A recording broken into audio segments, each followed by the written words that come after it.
오늘 이 시간 우리가 함께 나눌 하나님 말씀은 에베소서 4장 17절에서부터 24절까지에 기록되어 있는 본문의 말씀입니다. 오늘 우리가 함께 나눌 이 에베소서의 말씀은 우리가 잘 알고 있는 것처럼 골로새서, 빌립보서, 또 빌레몬서와 함께 옥중서신이라고 불려지는 성경 가운데 하나입니다. 왜냐하면 이름 그대로 바울 사도가 감옥에 갇혀 있을 때 쓴 편지이기 때문에 그렇습니다. 그 가운데 골로새서하고 에베소서는 쌍둥이 서신이라고 불려질 정도로 우리 성도님들도 말씀을 보시면서 확인할 수 있는 바와 같이 이 두 서신서 사이에는 너무나도 일치되는 부분들이 많습니다.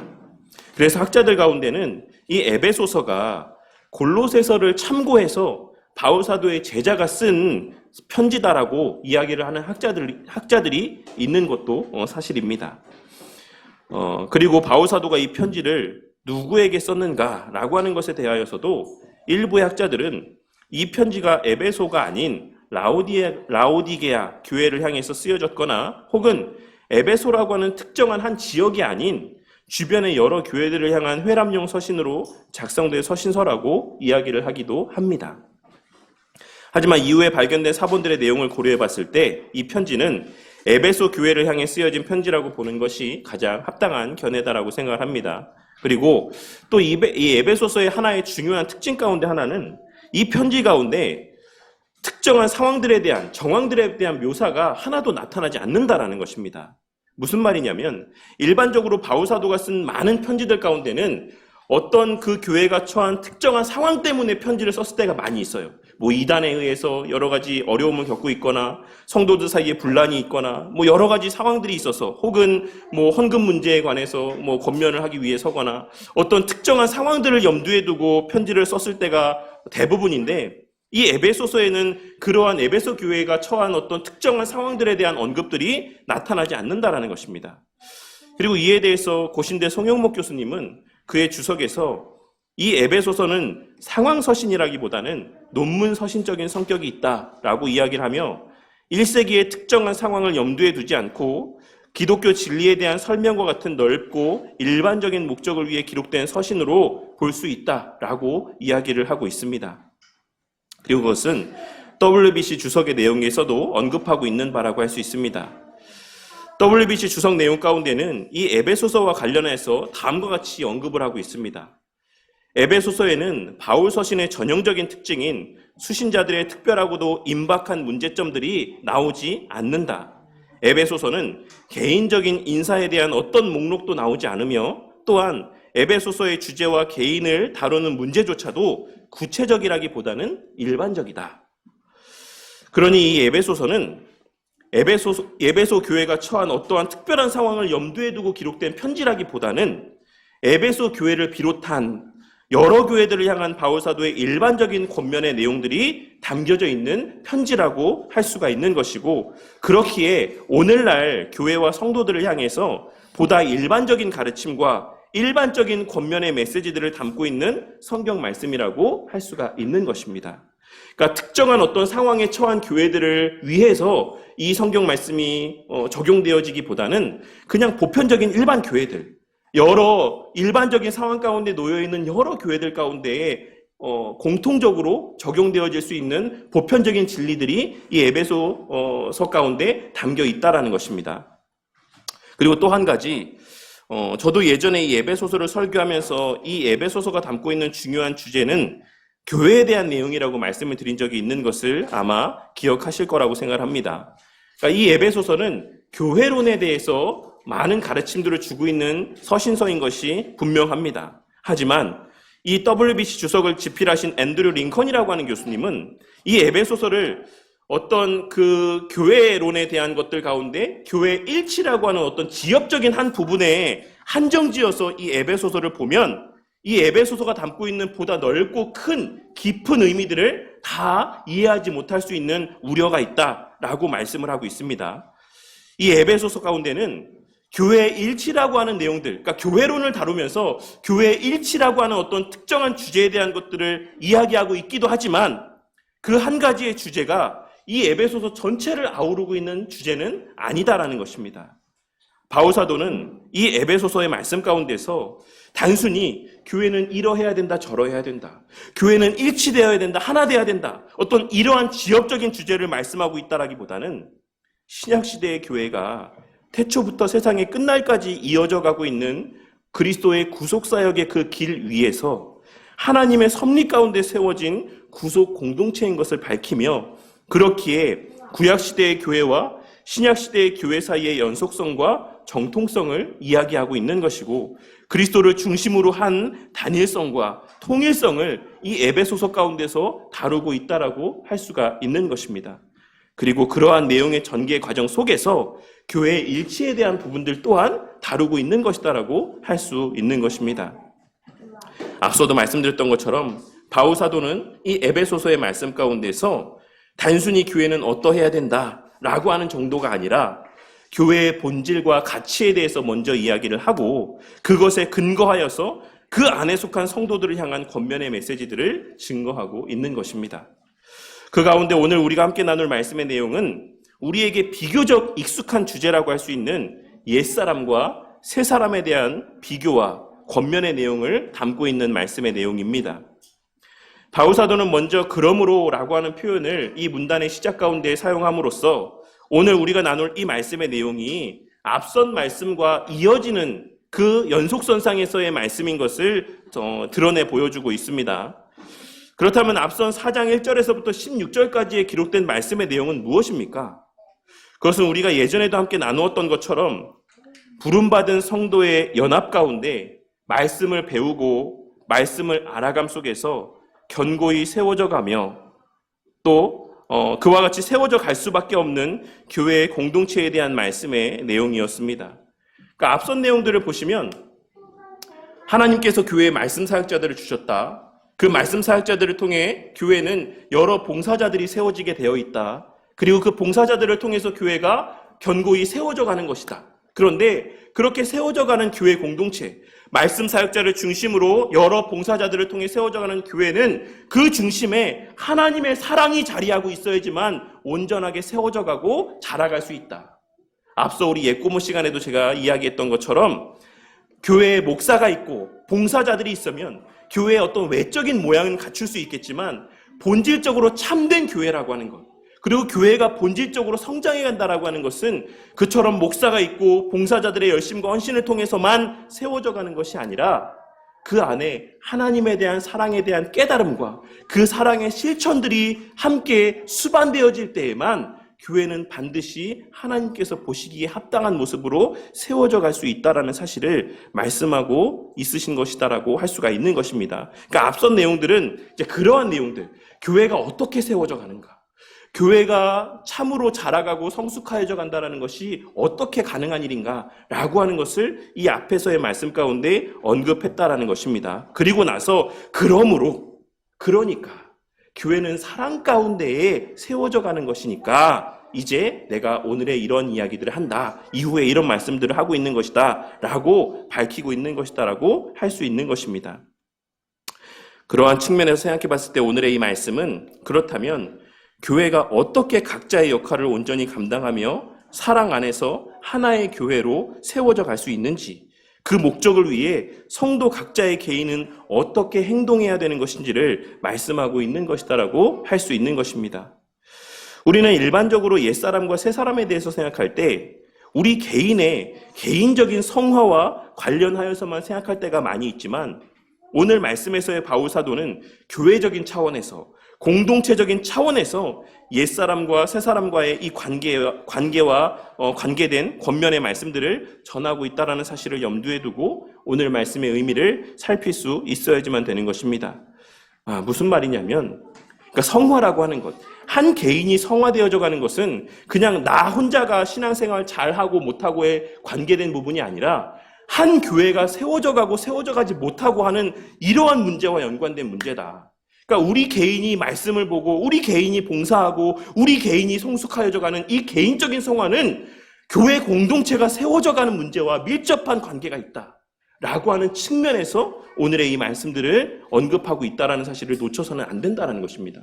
오늘날 우리의 이기적인 모습들이 신앙마저도, 교회 공동체 안에서의 생활마저도 나만 잘하면 되지, 나만 잘 믿으면 되지, 나만 죄짓지 않으면 되지 라는 이기적인 모습의 신앙의 삶을 권면하고 장려하는 모습으로 이어지게 되는 모습을 보게 될 때가 있는데, 바울 사도는 그렇게 이야기하고 있지 않다라는 것입니다. 우리 개인의 서고 넘어짐의 문제는 우리 개인에게 국한된 것이 아니라 교회 공동체의 서고 넘어짐과 결부된 문제다라는 사실을 오늘 말씀 가운데 언급하며, 그러한 목적에서 오늘 말씀에서의 이 옛사람과 새사람의 문제를 다루고 있다는 것을 우리가 놓쳐서는 안 된다는 것입니다. 먼저 바울 사도는 17절에서부터 19절까지의 말씀에서 이방인, 즉 단순한 외국인을 의미하는 것이 아닌 하나님을 믿지 않는 자들에 대해서 이야기를 하고 있는데, 17절에 언급된 마음이라고 번역된 표현과 18절에 언급된 마음이라고 번역된 표현은 그 번역된 내용들은 같지만 원문의 표현은 다른 단어입니다. 17절에서의 마음은 지적인 요소와 관계된 마음을 의미하는 것으로 깨달음이나 어떤 이해함 등의 모습과 관계된 마음을 의미합니다. 그러니 바울 사도는 에베소 교회 성도들을 향해서 어떤 지식적인 측면에서의 논리적이고 더 합리적인 것을 추구하는 방식으로 행동하지 말 것을 말씀하고 있는 것입니다. 이렇게 하면 더 효율적이다. 이렇게 하면 더 납득할 만하다. 이렇게 하면 더 많은 결과들을 도출해낼 수 있을 것이다. 라고 하는 식으로 논리적이거나 이성적으로만 교회 안에서의 어떤 일들을 판단하고 진행하고 추구해가지 말라고 말씀하고 있는 것입니다. 물론 이 말이 교회 안에서는 그런 것을 전혀 고려하지 말라라는 것을 말씀하고 있는 건 아닙니다. 그러니까 교회에서 어떤 일들을 진행할 때 합리적이지 않고 논리적이지 않은 일들만 해라라고 하는 것을 말씀하고 있는 것은 아니다라는 것입니다. 하지만 뒤에 이어지는 말씀의 내용을 통해 알 수 있는 것처럼 교회 안에 속해 있는 그리스도인에게 있어 어떤 일에 대한 판단의 근거라고 하는 것은 그러한 세상적인 지식이나 인간적인 논리에 근거한 것이 아닌 오직 하나님의 말씀이 그 중심에 자리하고 그 말씀에 근거한 하나님으로 말미암는 사랑이 그 판단의 근거가 되어야 된다는 사실을 말씀하고 있는 것이며, 더 나아가 아무리 사람들이 서로의 머리를 맞대고 지혜를 모은다라고 할지라도 그것이 하나님의 말씀에 반하는 것이다라고 한다면 그 열심과 노력과 수고는 아무런 열매도 없는 헛된 수고에 불과하다라는 사실을 말씀하여 주고 있으신 것이다라고도 할 수가 있는 것입니다. 그리고 이어서 이방인들이 그와 같이 오직 논리적이고 이성적인 것만을 추구하게 된 원인에 대해서 설명하여 주고 있는데, 18절에 기록된 말씀에서와 같이 그들의 총명이 어두워지고 그들 가운데 무지함이 있기 때문이며 그 마음이 굳어있기 때문이라고 말씀을 하고 있습니다. 그런데 원문 말씀에는 이 18절의 말씀이 사실 이러한 다른 의미로 좀 이해될 수 있게끔 기록이 되어 있습니다. 제가 그런 어떤 내용들을 근거로 해서 18절의 말씀을 다시 좀 번역해서 읽어드리도록 하겠습니다.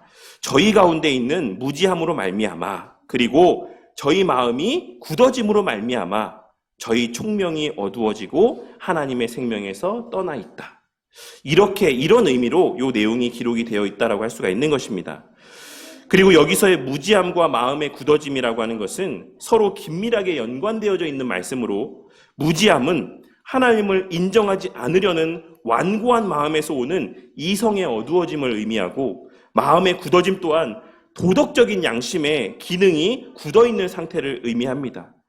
그러니까 무지함은 좀 보다 지적인 면에서, 그러니까 누구나가 알 수 있고 이해할 수 있는 부분이 있음에도 불구하고 그것을 깨닫지 못하는 부분에서의 무지함이라고 한다면, 마음의 굳어짐이라고 하는 것은 어떤 도덕적인 측면에서, 양심적인 측면에서 누구나가 죄라고 여길 수 있을 만한 것임에도 불구하고 그것을 죄라고 여기지 못하게 되는 마음의 굳어짐을 의미하는 표현이라고 할 수가 있는 것입니다. 그러니 바울 사도는 이러한 표현들을 통하여서 이방인들은 하나님의 존재에 대한 증거가 우리의 눈에 분명하게 보여짐에도 불구하고 하나님을 인정하지 않고자 하는 완고한 마음 때문에, 하나님은 존재하지 않는다라고 생각하는 그 완고함 때문에 자신을 합리화하려는 시도들로 인하여서 스스로의 모순에 빠지게 되는 어리석음의 상태를 지적하고 있는 것이다라고 할 수가 있습니다. 예를 들자면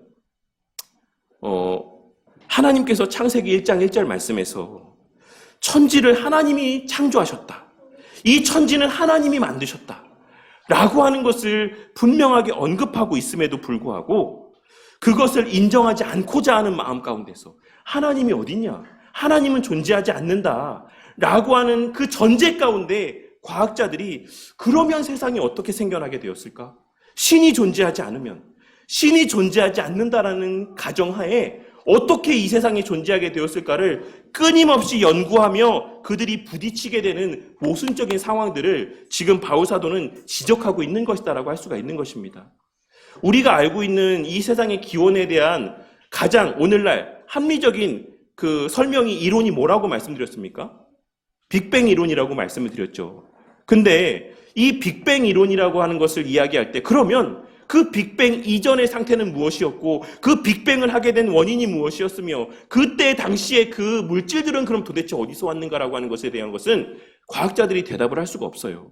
그러니까 그들은 하나님이 계신다라고 하는 것을 배제하고 끊임없이 연구를 하면 할수록 그들이 풀 수 없는 그 문제들 가운데 계속해서 직면해 갈 수밖에 없고 그것을 나름대로 또 설명하려고 하다 보니 계속해서 또 다른 모순점들 가운데 부딪히게 될 수밖에 없는 것을 우리가 오늘날 과학자들의 모습을 통해서도 발견하게 될 수가 있는 것입니다.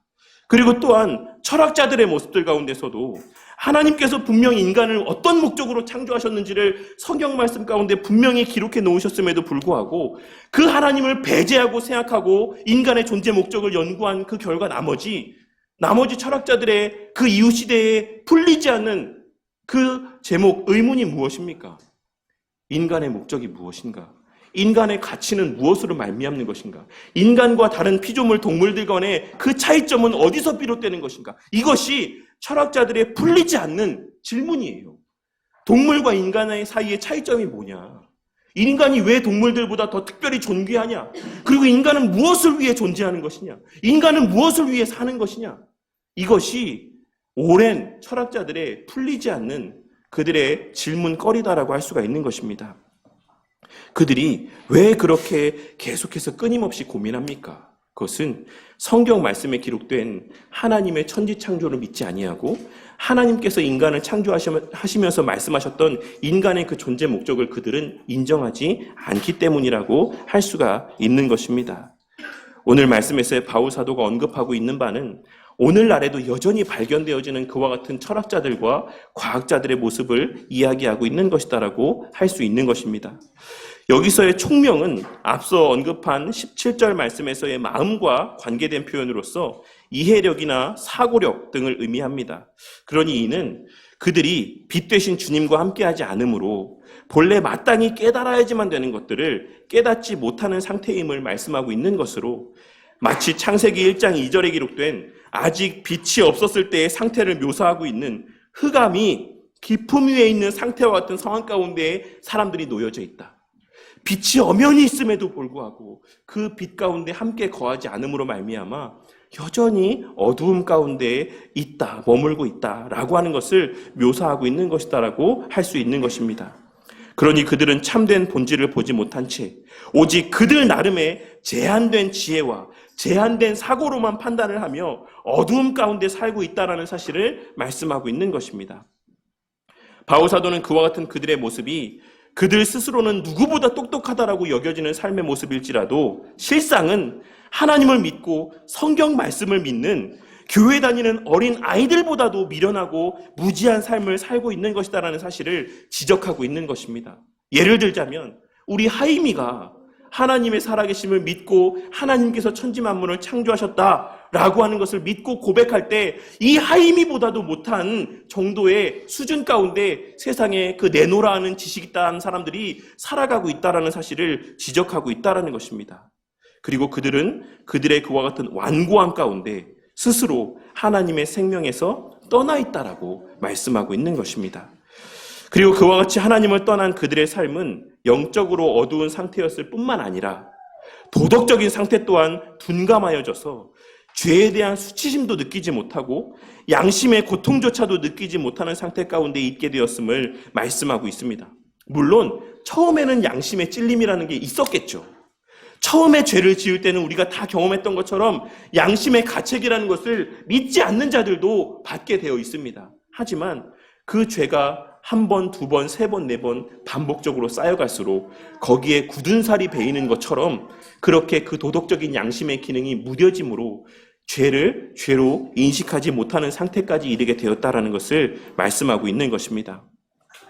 마치 오늘날 젊은 친구들이 혼전 임신이라고 하는 것을 과거에는 부끄럽게 여겼지만 이제는 TV에 나와서도 다른 사람들 앞에 나와서도 혼수라고 이야기하며 아무렇지도 않게 그 사실에 대해서 이야기를 하고 사람들은 그것을 마냥 좋게 여기며 축복하는 분위기가 이 사회 가운데 만들어지게 된 것처럼 과거에는 사람들 앞에 이야기하기 어려웠던 동성애나 성전환의 모습들이 이제는 당당하게 이야기할 수 있는 것이 되고 심지어는 공영방송에 그와 같은 사람들이 나와서 아무렇지도 않게 활동하는 모습들이 우리 가운데 보여지는 세상이 된 것처럼 이제 사회가 도덕적으로도 점점 더 감각 없는 자들이 되어가는 시대를 우리는 살아가고 있는 것입니다.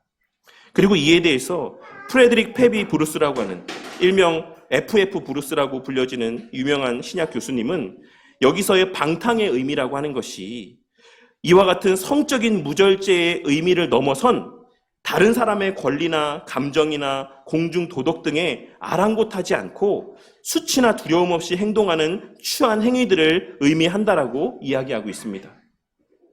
무슨 말입니까? 제가 지금 예시로 든 내용들은 지극히 되게 성적인 부분에만 관계된 것을 지금 말씀드렸지만 FF 브루스라고 하는 교수님은 여기서의 방탕함이라고 하는 것은 그런 성적인 부분에서만 국한된 것이 아니라 일반 우리 사회 생활 가운데서의 나타내 보여지는 다른 사람을 전혀 신경 쓰지 않는 것. 그러니까 내가 이렇게 행동했을 때 다른 사람들이 피해를 보거나 불편해하거나 이런 것들을 전혀 개의치 않고 내 마음대로 행동하는 그런 모습들까지 포함하고 있는 개념이라고 설명하고 있는 것입니다. 그리고 이 또한 우리가 살아가면서 흔하게 보는 모습이지 않습니까? 얼마 전에 한동안 이제 우리가 코로나라고 하는 시대를 겪으면서 이제 많은 문제들이 있었죠. 그 이후를 겪으면서도 제가 코로나 기간 가운데 되게 많이 봤던 이 유튜브 영상 가운데 하나가 이 마스크 쓰지 않는 문제로 사람들하고 실랑이 벌이는 것들. 내가 내 멋대로 안 쓰는데 네가 왜 쓰라 마라 하냐라고 하면서 막 싸움을 벌이고 또 어떤 분들은 침을 그냥 막 그 지하철 공공 이 교통기관 가운데 침을 막 바닥에 뱉고 또 그뿐만 아니라 그냥 지하철에서 막 시끄럽게 통화를 하는 걸 제지하는 사람들에 대해서 막 화를 내며 싸움이 일어나고 최근에도 어떤 젊은 여성이 이제 그러한 어떤 이 지하철 안에서의 좀 공중 도덕에 반하는 어떤 것을 이제 누가 어르신이 제지했을 때 막 그 갖고 있던 휴대폰으로 머리를 막 찍어가지고 이렇게 이슈가 되고 이게 경찰에 입건되는 일들이 있지 않았습니까? 이런 일들이 왜 오늘날 흔하게 벌어지고 있는 것입니까? 그들의 마음 가운데 옛날에는 우리가 최소한의 도덕적인 개념과 관념들이 있었잖아요. 공중이 많은 사람이 모이는 장소에서는 해야 될 것과 하지 말아야 될 것이 있고 나의 권리도 있지만 타인의 권리도 우리가 존중해 줘야 되고 우리가 해야 될 것과 하지 말아야 될 것이 있다라고 하는 것을 어느 정도 인지하고 살아왔는데 지금 바울사도가 이야기하고 있는 것은 그 시대에도 그랬고 오늘날에 우리가 살고 있는 이 시대에도 그러한 것이 무뎌지게 된다. 세월이 흘러갈수록 결국 이러한 모습이 계속해서 반복된다라는 사실을 말씀하고 있는 것입니다. 그리고 그것을 우리는 오늘날 이 시대 가운데 다시 한번 목도하고 있는 것이죠. 내가 중요하다. 다른 사람이 피해를 보든 말든 다른 사람이 불편함을 느끼든 말든 나는 내가 하고 싶은 대로 행동할 것이다 라고 하는 것이 오늘날 많은 사람들에게 보여지는 모습인 것이고 그것이 또 그 브루스 교수님께서 말씀하고 있는 이 방탕에 대한 설명의 의미에 포함되어진 행동의 모습들이라고 할 수가 있는 것입니다. 그리고 오늘 말씀에서 바울사도는 이러한 모든 모습의 시발점, 그러니까 이러한 모습들이 발생하게 되는 그 시발점이 바로 하나님을 인정하지 않는 모습에서 기인하는 것이다라고 설명을 하고 있는 것입니다. 하지만 바울사도는 20절에 기록된 말씀에서와 같이 오직 너희는 그리스도를 그처럼 배우지 않았다라고 이야기를 하고 있습니다. 그리고 이후에 21절 말씀에서 진리가 예수 안에 있는 것 같이 너희가 참으로 그에게서 듣고 또한 그 안에서 가르침을 받았을진데 라고 말씀을 하고 있습니다.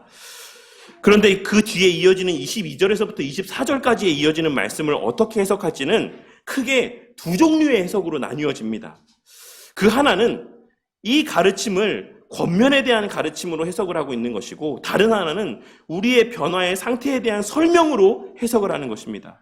아마도 우리 성도님들에게는 전자의 해석이 아주 익숙할 거라고 생각합니다. 쉽게 말해서 첫 번째 해석은 우리가 기존에 알고 있었던 해석으로 22절에서부터 24절까지에 기록된 말씀에서와 같이 행하라고 가르침을 받지 않았냐, 새 사람을 입으라고 니들이 가르침 받지 않았냐 라고 이 의미를 해석을 하는 것입니다. 그런데 두 번째 해석은 22절에서부터 24절까지에 기록된 말씀을 설명이라고 보는 것입니다.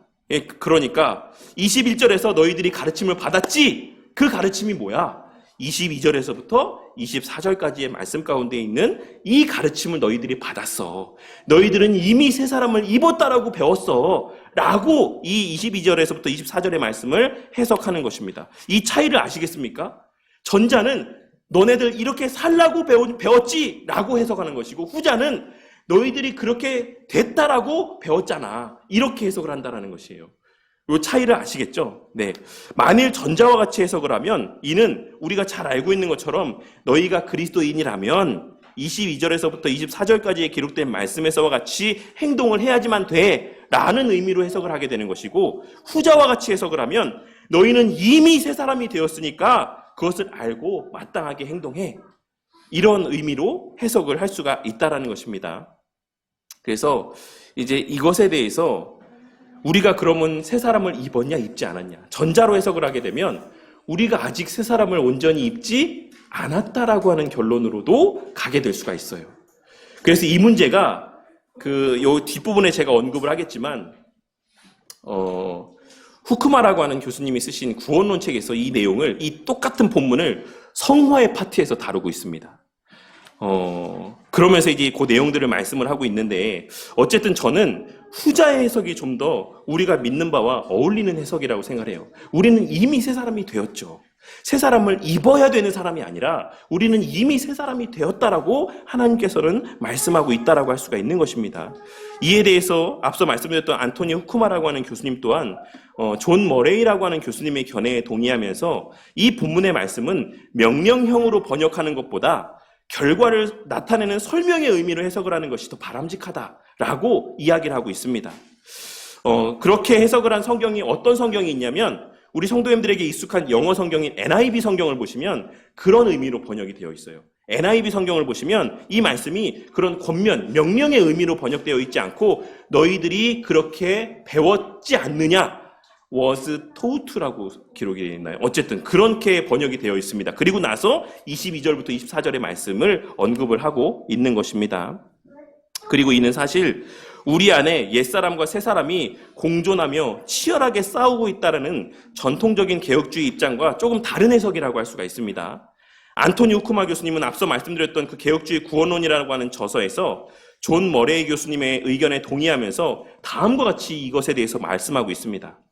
오래전에 가르쳤거나 책을 쓴 개혁주의자들 대부분은 한 신자 속에서 옛사람과 새사람을 구별해낼 수 있다라고 이야기한다. 그러니까 우리가 익히 알고 있는 것처럼 우리 안에 옛사람도 있고 새사람도 있다라는 것이에요. 그래서 이 옛사람과 새사람이 우리 안에서 치열하게 싸움을 벌이고 있다. 이것이 전통적 개혁주의자들의 견해다라고 설명을 하고 있는 겁니다. 후크마 교수님께서. 이 견해에 의하면 그리스도인은 마치 지킬 박사와 하이드처럼 한쪽은 새사람이며 한쪽은 옛사람이라는 것이다. 그래서 어떤 때는 옛사람처럼 행동하다가 또 어떤 때는 새사람처럼 행동하는 이런 되게 이중인격적인 모습들이 우리 가운데 있다라고 설명을 하게 되는 상황 가운데 처하게 된다는 것을 말씀하고 있는 것입니다. 하지만 이런 주장이 합당한 주장이 아니다라고 후크마 교수님은 그의 개혁주의 구원론 책에서 이야기를 하면서 존 머레이 교수님의 말을 인용해서 다음과 같이 이야기하고 있습니다. 그리스도 안에 있는 성도는 더 이상 옛 자아이거나 옛 사람이지 않고 새 사람이다. 그리고 그에 대한 근거로 골로새서 3장 9절과 10절의 말씀을 인용을 하고 있는 것입니다. 너희가 서로 거짓말을 하지 말라. 옛사람과 그 행위를 벗어버리고 새 사람을 입으라는 것이 아니라 새 사람을 입었으니 이는 자기를 창조하신 이의 형상을 따라 지식에까지 새롭게 하심을 입은 자니라.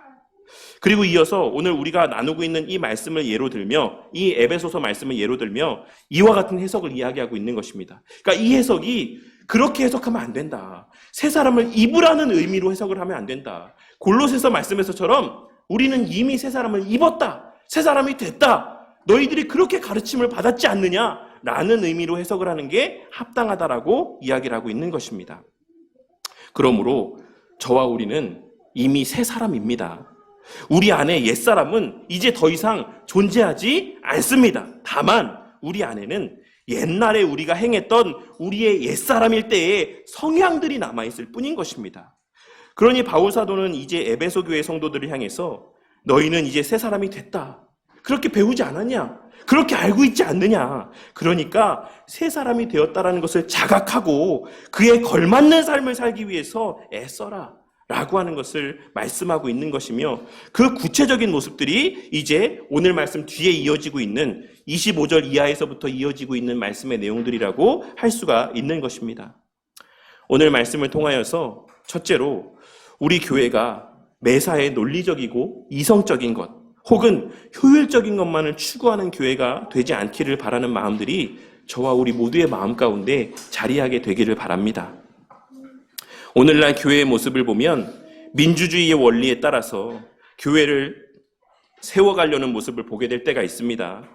그래서 오늘날 교회 안에는 저희 성도님들도 한 번쯤은 들어보셨을 것 같은데, 장로교에 전통적으로 존재하고 있는 당회나 뭐 이런 모습들이 교회 가운데 있는 것이 아니라, 그러니까 당회를 통해서 어떤 것들이 결정되고 진행되는 것이 아니라 운영위원회라는 것들이 있습니다. 운영위원회.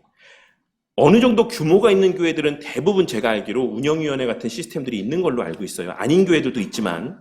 그래서 이 운영위원회는 어떤 사람들로 구성이 되어 있냐면 청년회 회장, 그리고 뭐 집사회 회장, 권사회 회장, 뭐 이런 어떤 기관들의 대표들이 어떤 그 운영위원회를 구성을 하고 거기서 논의를 합니다. 교회 일들에 대해서. 우리가 이번 교회 일정들은 이렇게 진행하자, 저렇게 진행하자. 그러니까 이렇게 되어진 원인이 어디에 있다라고 생각하십니까?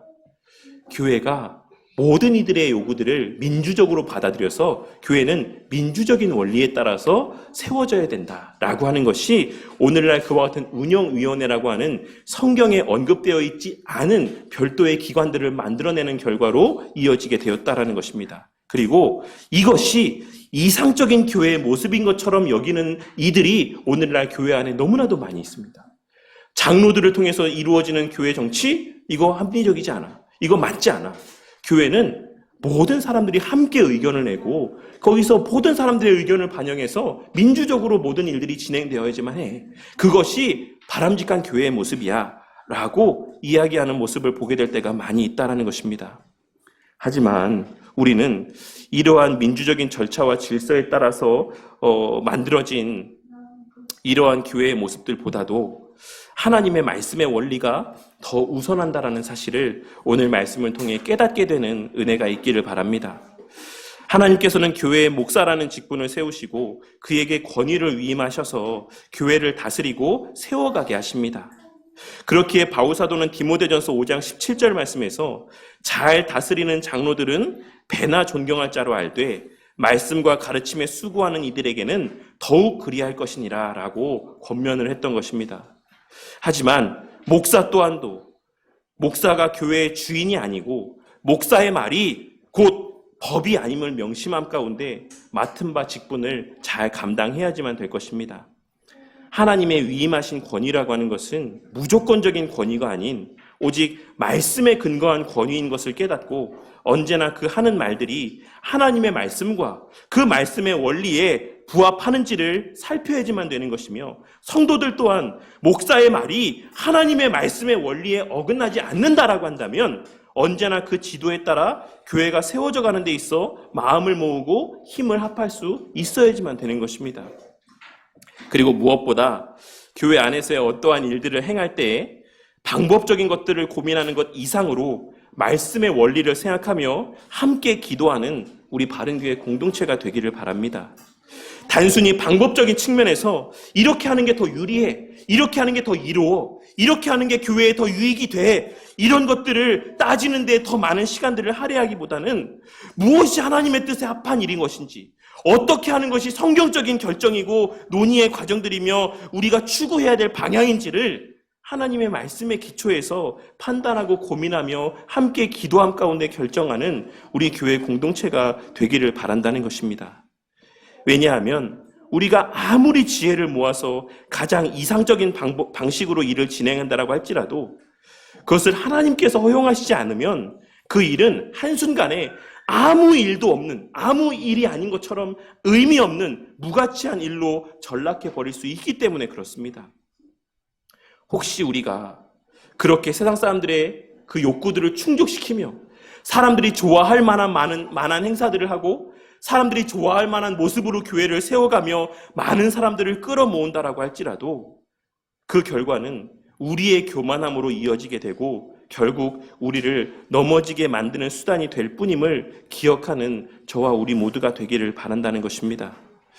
그러니 앞으로 우리 교회가 세워져 감에 있어 인간적인 지혜를 우선하거나 사람이 납득할 만한 합리적인 것들을 더 우선하는 것이 아닌 언제나 하나님의 말씀을 중심으로 말씀의 원리를 따라 함께 고민하고 교회의 앞으로의 일들을 결정하고 진행해 나아가므로 우리 교회가 참된 하나님의 생명 가운데 거하며 그 생명을 전파하며 하나님께 배운 바대로의 교회로 세워져 가는 그러한 바른교회 공동체가 되기를 바랍니다.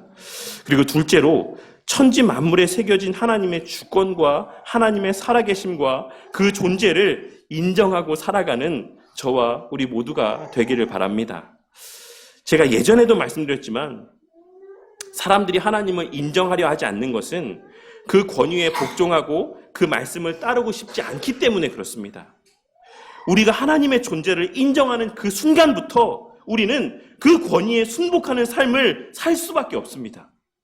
하나님께서 천지 만물을 창조하셨고 그 만물의 소유권이 하나님께 있다라는 사실을 인정하는 그 순간부터 우리는 그 하나님의 말씀에 따른 삶을 살 수밖에 없는 그렇게 그 하나님의 권위에 속한 존재가 되어버리게 되어 있는 것입니다.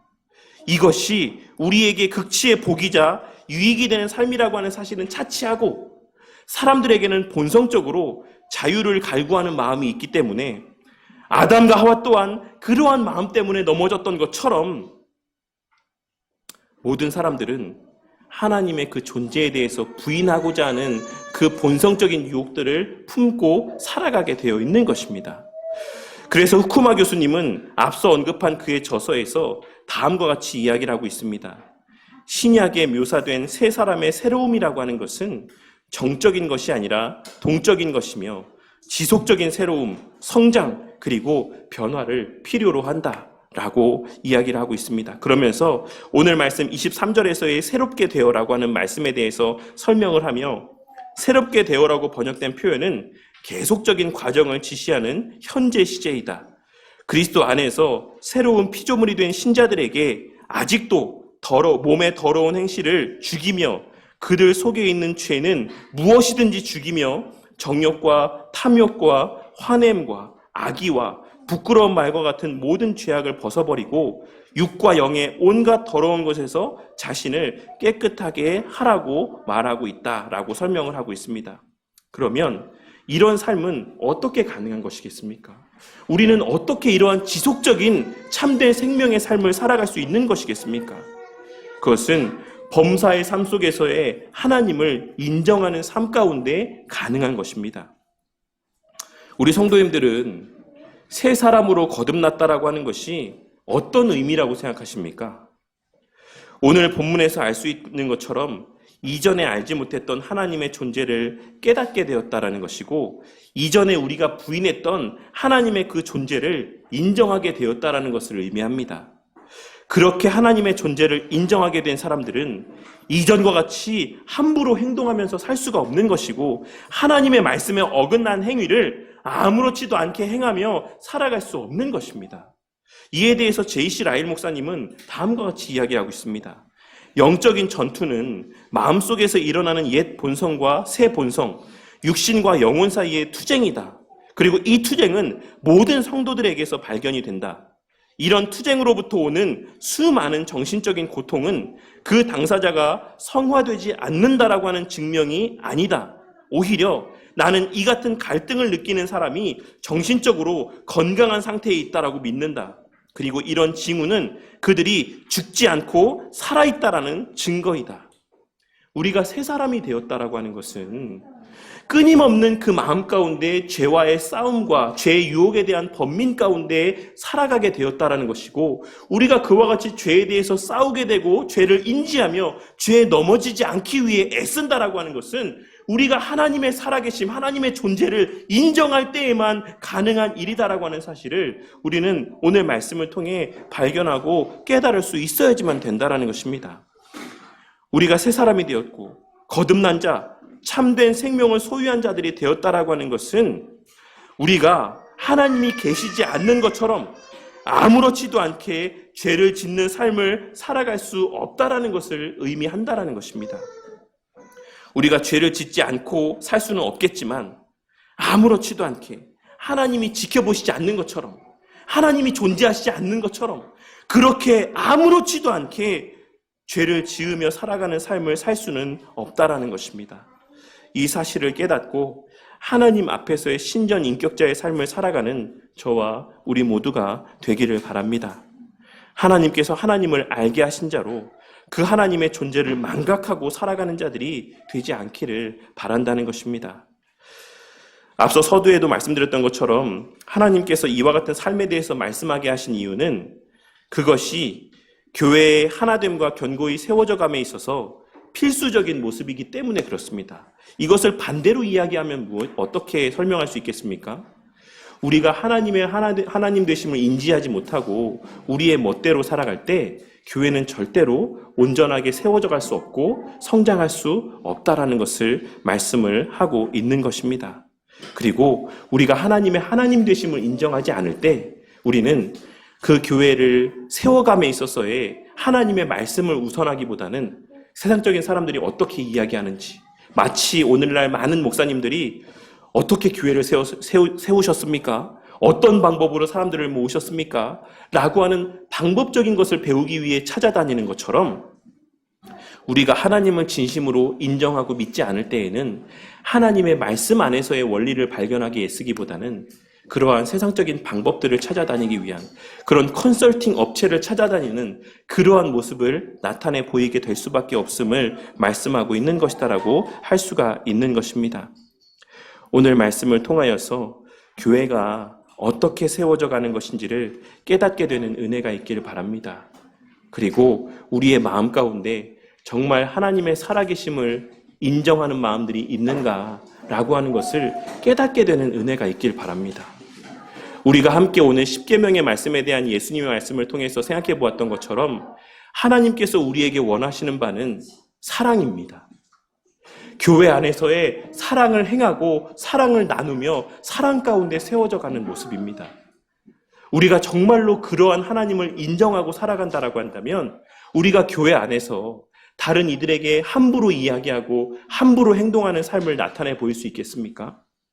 우리가 다른 이들의 어떤 행하는 모습들 가운데서 그것이 비효율적이라고 해서 다 같이 갈 수 없다. 우리가 효율적으로 가기 위해서는 교회에 도움이 되지 않는 몇몇 사람들은